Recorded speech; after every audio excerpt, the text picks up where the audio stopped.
I do not support corruption.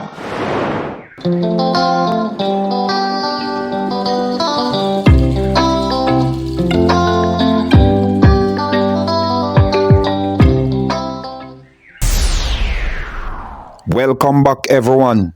Thank you very much for supporting our channel. In today's views, we will take a look at an interview of Mark Golding done by Portland Spice TV journalist Colin Bell. Some people, let's get into it and see what we can observe morally from this information. And at the same time, people, please leave your views in the comment section below. For the original version of this interview, you can head over to Portland Spice TV with Colin Bell. You can find it there, no?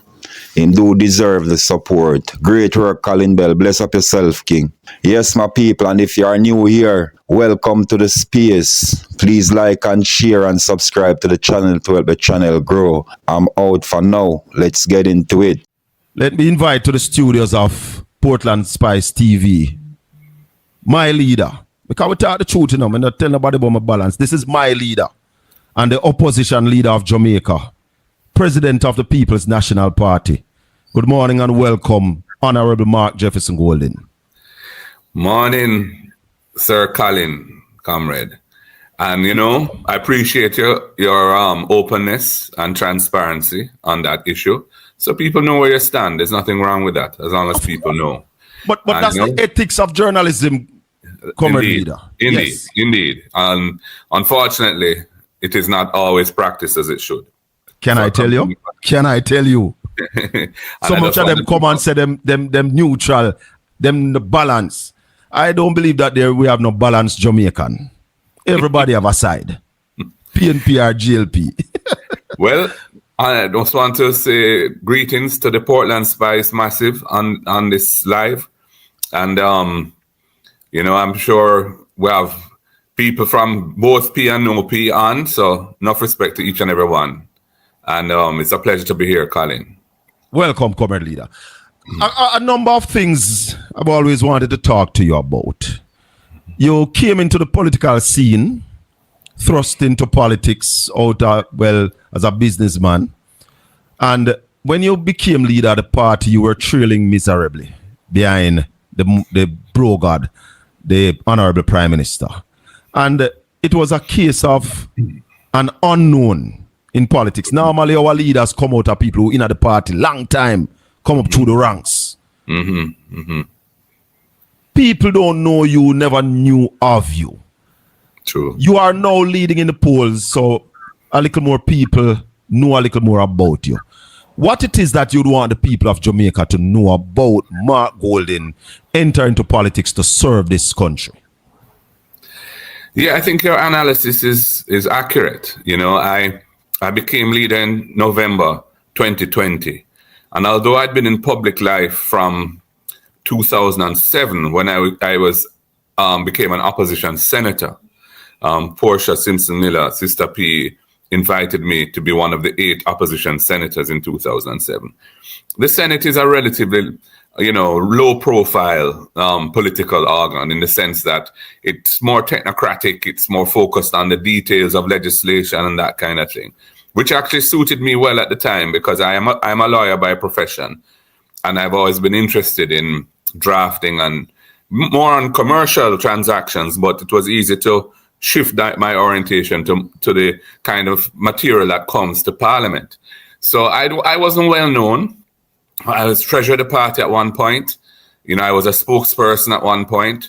And then when we won the elections in 2011, December, I became Minister of Justice. And again, people who follow the politics would know who I was. But the average person out there who's just struggling to survive and doesn't think politics 24/7 probably didn't know, they may have heard the name, but wouldn't really know who I am. So I entered the House of Representatives in 2017 as the MP for South St. Andrew when Omar Davis retired. And I was persuaded really to put myself forward, which was a big move for me because, to be very honest, Colin, I had never seen myself as going the route of becoming a full-fledged politician, I came into this thing relatively late because in 2000, 7 when I became a senator, as I said. You know, I was in my 40s, you know, and before that, my own involvement in politics was really as a supporter, you know, of people who I knew well and who were in the politics. I would lend a hand. I was very interested in it, but I was not active. So when I took that step in 2017, it was a big move for me. And, you know, I'm big on the people of South St. Andrew because they have blessed me with their support and you know, love. And, you know, I respect them to the max. It is the cradle of Jamaican popular music, coming out of Trenchtown and its environs. And, you know, I regard that foundation of my political movement then as a very important thing. So 2017, I became an MP again, you know, just one of 63 in opposition, not in government at that time. So again, the political class would know, you know, who I was, but the average person didn't. Mm-hmm. You mean 2007? 2017 is when I became an MP, you know. 2007. Oh, yeah. You were a senator before, right? Yeah, right, yeah. Right. But yes. The Senate thing is a Friday morning, you know, a Friday meeting. It's just 21 people in there. Right. You know, it is not it's not the cut and thrust in the same way as representational politics is. Right. So 2017 was a big step for me. And then after we contested the 2020 elections and we were badly beaten, yes, you know, Dr. Phillips said, well, he was stepping back. And so there was a vacancy. And my colleagues prevailed on me to put myself forward. So at that point, when I became leader of the party, you know, and it was a contested internal election, which I was the person who was chosen. I came in as a relative unknown in terms of a national profile. That's what I would say. Yeah. So when I walk on the road, everybody would know who I was. You understand me? So I was aware of that. But who I am just a regular person, you know, born and grew in Jamaica. I grew up on Ever dreamed of becoming the Prime Minister of Jamaica before you enter the politics? Maybe as a teenager, you know, I was interested in politics, and maybe, you know, in the same way that I probably dream of playing cricket for the West Indies or playing football for Jamaica. Maybe I would have, in the political realm, that would have been a fantasy at times, but it was never a burning ambition, you know. But it was something I probably had thought about, in one's wildest dreams, so to speak, you know.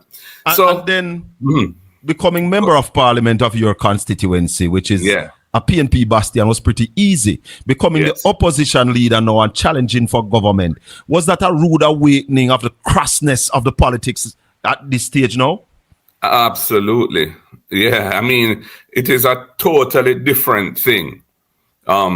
Being the opposition leader or a party leader relative to being a member of parliament, it is a step.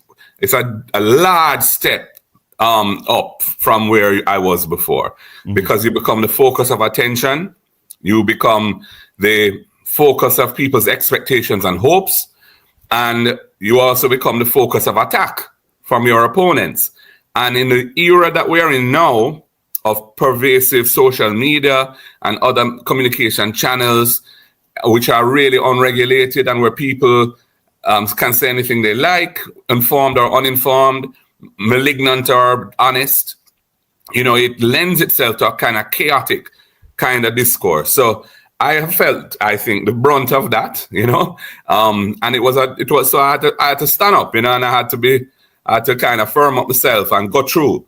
And part of what I've done in doing that is to go on the ground, you know, travel the country, meet people, and just touch flesh, as it were, shake hand, hug up the ladies them, and make people kind of feel my vibes. And you know, it has been a good experience. And as you can see from the polls that you referred to, it is bearing fruit.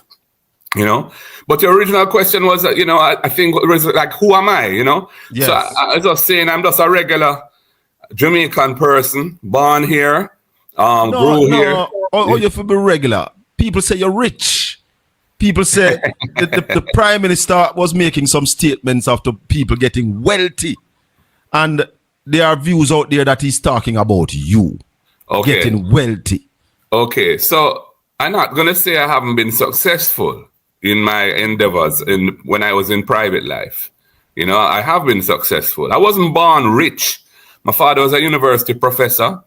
And at a time when academics at the University of West Indies weren't particularly well paid, you know. So although he himself had some resources, he didn't live that life. You know, he lived the life of a regular university professor type person. I grew up on the campus, you know, with the children of other academics, and then next door was Hermitage, which is a low-income community, Augustown below that. Youth them from around those communities and us used to role play football and ride bicycle and, you know, climb tree and all of the things that children do. And then as a teenager now, kind of broke out little, start got dance and got it. I love music. I'm quite a music. I hear that they used to call you Radigan. Yeah. Yeah, man. Yeah, man. That was really my brethren at UWI campus now, because I used to flex on campus, even though I was not attending UWI at the time. But them you give me that name, you know. So for a good while, that was what I was known as, you know, amongst those friends, you know. So yeah, I mean, so that is why I said I'm a regular person in the sense that how I live my life as a youngster coming up was, you know, I'm not saying I was in any way suffering, no. You know, I was privileged, yes, but I didn't really move with the privileged class of people. I've never moved with the privileged class of people. I've always moved with my peers on campus and youths from, I would say, from the ghetto, you know, who have, you know, that is how I've always lived my life. But then when I finished university now and started to work, because I was interested in finance and economics, although I was a lawyer, I found myself doing the type of work that generated, you know, a good amount of income for myself and my family at the time. And then, of course, we started DB&G, myself and two other friends, Peter Bunting and Chris Daring. And that was a successful business. It was an investment business, a finance services company. And, you know, it did very well. And eventually we sold it to Scotiabank in 2006. And that gave me some financial security at the time. That's all of that you mentioned, opposition leader, was in the public. Yeah. Yes. So the people of Jamaica know clearly how you make your money. Yeah, man. My DB&G was a publicly listed company. Yeah. So all of its audited financials were published every year, you know, and it has the annual report. It had to file an annual report every year. Mm-hmm. You and your brethren them set up a company. Yes. And it work. Yes. And it make money. Yes. And Scotiabank see it and like it. Yes. And buy it. Yes. And no make a money. Mm-hmm. And it was in every newspaper. And every news. So yeah. If you go on the internet now. Like you see in Bolt. Yeah. We know how you make your money. Yeah, man. That is exactly right. You know, and even if you go on the internet now and search that transaction, when it's still there, the material is still there, the offering document, the pricing of everything, how much everybody got is all there. So yeah, I mean, it's quite transparent and so on. So, you know, but what that sale and the financial security it enabled me to do was to say, yo, all right, so I've had my working career now in the private sector, doing, you know, financial transactions as a lawyer for clients and also as a businessman in DB&G. And we had started Proven in 2010, which is still going. Yeah. Yeah. So because we had the expertise and we had built a reputation of excellence in the field, we saw an opportunity to establish another one. And 3 years after we sold DB&G to Scotia, we started Proven, which is really a regional company now. It invests across the region. It is in a number of territories in the Caribbean and even beyond. And, you know, although I am not as involved in it as I was in DB&G, I am still, you know, part of the team that guides it along. So, and that has been a very successful business as well. But that leads me right into this question, Comrade, and I still want to go back to where you were, but I have to ask you that question here. Sure. When you become Prime Minister, how you going to deal with those issues? Right. Well, when I became Minister of Justice, how I dealt with it at that time was I came off of the the board that I was on and the committee that I served on. I just recused myself. I went on a leave of absence for the period of my engagement, you know. So I would have to actively running that. No, I wasn't involved at all at that stage. For those 4 years, I just take with myself, so to speak. You know, because there are others there who are, you know, who and can when you become prime minister, you have to take with yourself from proven. Yes, I will have to. And I've done it before and I will do it again. Whatever is required in order to satisfy the public that there is no reason why, you know, of concern in that area, I will do. You know, that is a gift. Like how you and your brethren then would set up DB&G and juggle and three youth to deal with them thing and make some money. You think a prime minister should be juggling like that while being prime minister? No, I don't think so. Being prime minister is a full-time job and you must be focused on that. The only other issues you might have are family-related issues which you can never get away from. You know, because as a family man, as a family man, right? Yeah, family is family. But when it comes to work as a prime minister, that must be your focus. That's not to say you can't have what I call passive investments. If you have saved money over time and you own some stocks or you own some whatever, you know, that's fine. But to be actively involved in building a business and doing multiple transactions and running 28 bank accounts, something not right, something wrong. And actively involved in buying stocks while being prime minister? You think a prime minister should have buy stocks at that time? No, I don't. I don't think the prime minister should be active in the markets trading. No. You know, if you have a portfolio, you either just leave it as it is, or if it's a personal portfolio, or you can put it into some kind of blind trust where it's managed by other people and they have full discretion over it and you have no say for the period of that while you're in public life. You can't be because every time you step into the marketplace as prime minister, there's a potential conflict of interest because you have agencies that ultimately report to you that will have an impact on the businesses that you're investing in or selling. So it is, and that's why this whole way in which this government operates is problematic because they engage in that as if they're private citizens while they're running the country. And when I say private citizens, doing the things that people have no responsibility to the public are doing. And that is a problem. All right, so let's go back to proven. I don't want to be all over the place, but yes. I want to hear about you before I go into the politics because we have to talk a little about the politics. But the things that people don't know about you, people are speculating and they are saying that Proven is not a Jamaican company. Talk to us about that. As I said, Proven is a regional business. So it has some business in Jamaica that it does. It has a securities dealer, wealth management company here. It also has done some real estate development here. But it does it owns a manufacturing business in Barbados. It has a banking interest in Cayman and St. Lucia. It is a business that's both in the financial and real sectors. The main real sector activity that it does is, as I said, manufacturing. And it manufactures animal feed and cooking oil and those things in Barbados. It also does real estate development, not just in Jamaica, elsewhere. And it does financial services. That's what it does. Where's your head office? The head office is in St. Lucia. It was established from day one as a St. Lucia-based operation. And you do other business in St. Lucia? Yeah, we have a bank in St. Lucia as well. Yeah. And listeners and viewers, remember Mark Jefferson Golden is coming into politics as a businessman. The fact that you're not a career politician, does that affect your ability to lead the People's National Party? I think it gives me a perspective which is valuable. You know, I'm somebody who knows what it takes to be successful in business and how to run a successful business. And I've had a lot of experience in managing businesses through all type of crises, from the 90s when there was a financial sector meltdown through the 2008 global financial crisis and many things in between. So I'm not a career politician. I'm primarily a lawyer. That is my core competence. I'm a commercial and corporate lawyer. But I have a long standing exposure and understanding of finance because of the type of work I've done.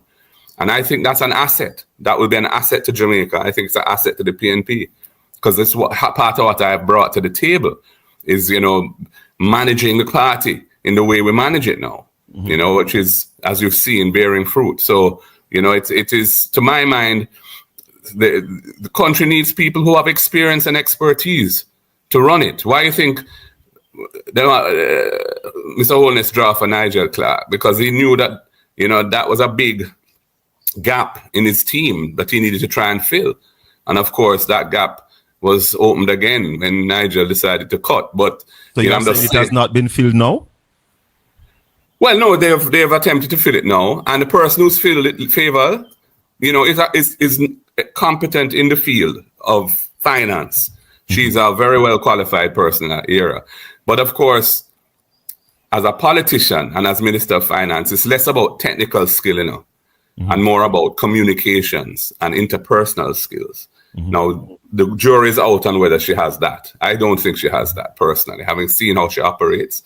Whereas I think Mr. Clark, Dr. Clark, was a skilled propagandist in his own right, you know, and brought that to the table in carrying the message for his party quite effectively.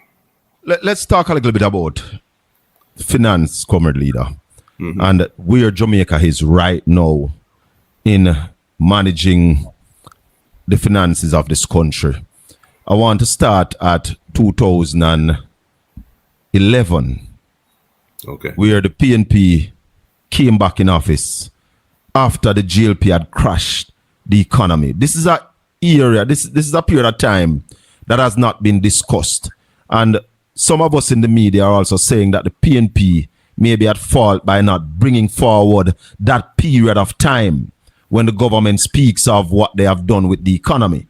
Because coming out of 2007 to 2011, we saw where the multilaterals had kicked us out of the market. The IMF would not talk to Jamaica. We couldn't get a loan. We are aware of the struggles that Dr. Peter Phillips and the most honorable Portia Simpson Miller went through. But a lot of people keep forgetting that you were an integral part of the team. Tell us about what happened and how we brought back the Jamaican economy. Thank you for that. All right. So I think the context is very important. Bear in mind that during the period from 1989 to 2007, when the People's National Party was in government, first with Michael Manley for his second stint as Prime Minister, not his second term, because he had 2 terms in the 70s, but the second era as Prime Minister, and then PJ Patterson after that, and then briefly Portia Simpson Miller at the end. During that period, which the JLP have done their best to style in a particular way, the country really changed significantly. So the economy that we have now, which is what we call an open economy, where we don't have foreign exchange controls. Anybody can save in US, keep them US. If they want to travel, them can go out, send money, go abroad or receive it. Is the PNP do that? We used to have licensing for everything in this country. You know, if you want to import anything, you have to go to the trade board and apply for a license. Exporting, you need an export license. We deregulated much of that. So we created an environment where business could flourish, because it was at that time understood that the private sector and private initiative has to be the engine of growth. But there's a role for government, both as a regulator to make sure that the bad business practices are dealt with by the state, and also what I call a catalytic role. In other words, stepping in where opportunities exist, but the private sector will not go there because it's too challenging for them to sort of create an environment, put in the necessary investment, maybe in infrastructure, for example, that will enable private capital to come in and build on that. So that 18 years was really created the type of economy that Jamaica has. And it was successful. If you check it out, by 2007, poverty was single digit in Jamaica. When Michael Manley took office in 1989, poverty was high. I don't remember the specific number, but it was over 20%. By the end of the 18 years, it was, I think, 9% and heading down. 2007, yeah. The unemployment was single digit as well. Yes. The country had built up some decent reserves, yes, etc. But it was 18 years, and 18 years is a long time for one party to rule. And the country said, look, try the JLP now. GDP was 113.8%. Yeah, well, the debt to GDP ratio Yes. was in that region, correct. Now, JLP came in, there was a global financial crisis. Them couldn't manage that. They ran to the IMF. They signed an agreement with the IMF. The IMF was very generous with them and front-loaded, in other words, put a lot of resources in place up front, but on the basis of certain commitments that the government made to restructure certain things so that, that the economy wouldn't get itself into this problem again that they found themselves in. Right. Them couldn't cross it. They abandoned the program. They didn't pass any tests. Jamaica was in the mud in terms of in the international financial community. The Bank of Jamaica had to be advancing money to the government, which it's not supposed to do, to pay bills. And they lost the election in 2011. And there was a whole Dudus business as well and all of that. So we inherited a situation where the debt of the country had gone up to 147% of GDP, where the IMF program had collapsed. Jamaica had no access to international credit. It was a crisis. We were on the precipice of going over into a very difficult time where, God knows what would have happened if we hadn't pulled it together. And the beauty of it was Portia Simpson Miller, as Prime Minister, was somebody who the people of Jamaica felt had their best interests at heart. Yes. And they were prepared to undergo a difficult period of rectification of those problems, fixing those problems with her leadership. Because them say, well, since Andrew Holness did say in 2011 election that it was bitter medicine was coming, I better them get it from Mama than from him. Yeah, right? Because Mama give medicine easier than Papa. You don't know. So Peter Phillips, who was a skillful finance minister, managed the situation well, and we were able to pass every test. My role at that time as Minister of Justice was I was in charge of the legislation of the government. I chaired the legislation committee of cabinet. To restructure all these things that you just spoke to us about, moving out, getting the thing business friendly.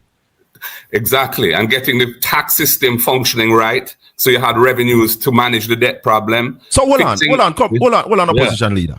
Yeah. This the old tax system was fixed then. Yeah. And you was in charge of that.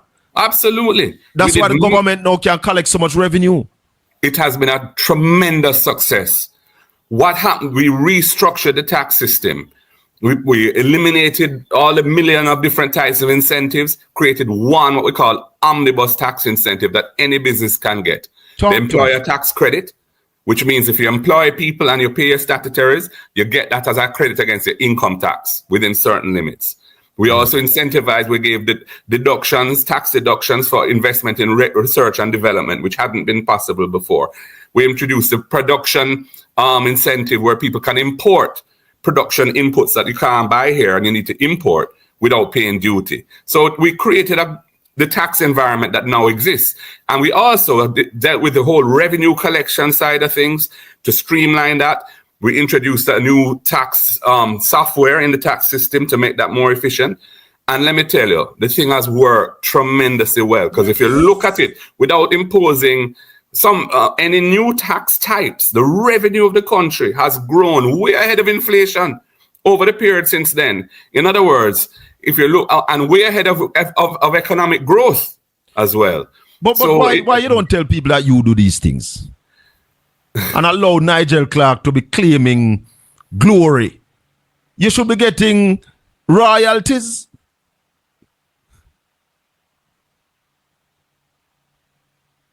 Look like we have an internet freeze. We're having a conversation with the leader of opposition and the president of the People's National Party, Mark Jefferson Golden. Obviously, we internet freeze up our way because I don't know. We never see that kind of load there, but let's hope that we can get back the comrade leader, because wonderful discussion we are having and you're hearing it, because you see, we always say it, the GLP don't talk about this period of time. Yes, we lost you when you were telling us about, when I was saying to you why you are. I don't know. Everything was suddenly cut. All right, so I'm back. Why you don't tell people, say you do these things and allow people to take the credit like them do it? Well, first of all, I don't really like big up myself them way there, you know. That's not me. But But it's I politics. figure that we have journalists and others who, you know, can speak the truth and tell the story as it should be told. These are not matters that are not known. These are all in the public domain. But yes, I guess, you know, you are right that it is something that it's a story that we should tell more. Of course. And you know, yeah. So by the end of the 4 years that we were in government under Portia Simpson Miller, you know, we had to bear band with belly, so to speak, you know, by running what they call high primary surplus. In other words, we had to save money out of the budget a lot to pay down the debt and get the thing under control because the thing was unsustainable and we were not creditworthy as a country. Right. So we had to build that back. And by the time we left office, it had gone from the 147 to 115% of GDP in 4 years. Right. Which was a remarkable thing. Yeah. And we put it in the law. So there are things called fiscal rules that which I was responsible for developing that legislation along with the technocrats in the Ministry of Finance. What about EPOC? EPOC was another construct. That was another thing that was developed at that time by Peter Phillips and others, you know, which was essentially saying, look, the society has to make sacrifice to make this thing work. We have to get ourselves out of the hole. So we have an agency, establish an agency or entity which will monitor how the government is doing in meeting the commitments, because you have agreed to make sacrifices, unions, banking sector, everybody. Public sector workers. So the government has to play its part. And its part was delivering all of the things that we had committed to do, much of which was legislation. So that was my role. My role was making sure every deadline for every piece of legislation that we'd agreed to do was met on time. And I had to work hard. And that's what we call efficiency, because they went through. Yeah, man, they went through. And we did some other things as well, like the super farm to make. So before then, if you're farming a business or a company, you form the company or register the business, then you have to go to GCT, go register. You have to go to NIS, go get a number. You have to go to NHT to get a number. You have to go all over the place. It was very inefficient. We created a super farm where you apply, and when you get registered or you get your certificate of incorporation on the back, you get all those numbers. So you don't have no run around thing. And a TCC for the first 6 months. So, you know, that Jamaica's ranking for ease of doing business and for competitiveness improved significantly in those 4 years. So we set the thing, but it was a hard time still because we couldn't spend the money that we would have loved to spend on social investments because the situation was so dire. The country was in such a bad position. That's how we inherited it in 2011. So when the 2016 election happened and then promised the 1.5 thing, which they said they could fund without new taxes, which was a lie, because they had to impose over 30 billion of new taxes on the other share to pay for the 1.5. So that was a lie, but they won the election with a lie. You know? But they still keep saying, opposition leader, that it happened. They keep saying that they delivered on the 1.5. They delivered on the 1.5 by making the taxpayer pay for it. But because I keep saying to people, what they are not telling you is that the 1.5 was promised revenue neutral. Correct. And they did not deliver on that part of it. So they're going to say them deliver the 1.5. But it was not revenue neutral, as you said a while ago. $30 billion on the back of the Jamaican people. Yeah, a whole raft of taxes were put in place over the first 2 years of their government. Indirect taxes mainly. So it's not in your pay slip if you're an employee, but you're paying it every time you buy anything in a supermarket or any other shop. So it had to be funded. The lie was they said it was already funded. They were going to, through elimination of waste and all kind of foolishness, which they had to fund it by putting taxes on other things to take away the taxes for the 1.5. That's what they did. That's water under the bridge. It was good politics for them. For winning the election. Yeah. And, so be it. So they have been able to build on a platform that they didn't construct. We construct the building. They occupy the building. And them going like it's them build it, but it's not them build it. And the truth. What are they doing now to those gains? Because when they came in power, things looked so good that they said that they were going to grow the economy 5% in 4 years. Yeah. I remember, I think, a debate in 2020 with yourself and Nigel Clark. It was 2020 when he was. Loyal viewers and subscribers, honorable people, give thanks for your support to the AVI-NUE. Know that I appreciate you sincerely. New viewers, welcome on board. Know that your presence is appreciated. Please subscribe to the channel and help us reach 1,000 subscribers. Thank you. United we win.